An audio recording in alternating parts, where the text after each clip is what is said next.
Moltes gràcies. De fet, en la mateixa línia també avancem una abstenció i també convé recalcar que en el fons estem absolutament d'acord. Convé una llei electoral. Això, doncs, com molt bé s'ha dit, és un dèficit que hem d'esmenar, però me fa l'efecte que hem de tenir confiança en aquest govern. De fet, també semblava molt difícil aconseguir una majoria prou àmplia com la que es necessita per fer la llei electoral a l'hora de la renovació dels òrgans estatutaris i s'ha tirat endavant.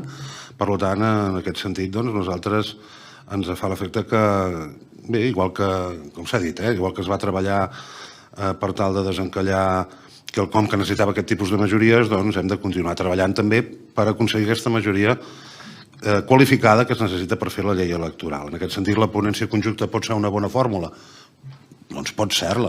També pot existir altres fórmules. En qualsevol cas, el que sí que l'abstenció volem assenyalar és que ens sembla que en el marc del que és la comissió de la Sindicatura de Comptes, després de l'anàlisi comptable financer del que sigui, doncs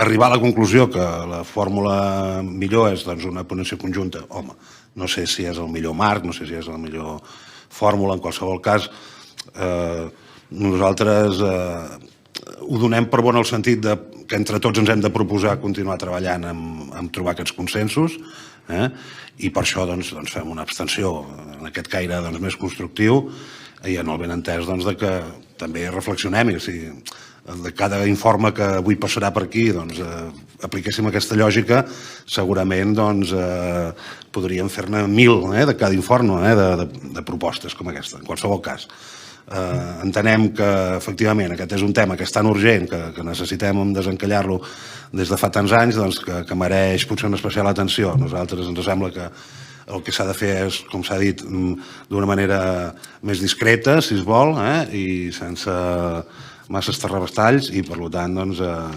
l'abstenció va en aquesta línia.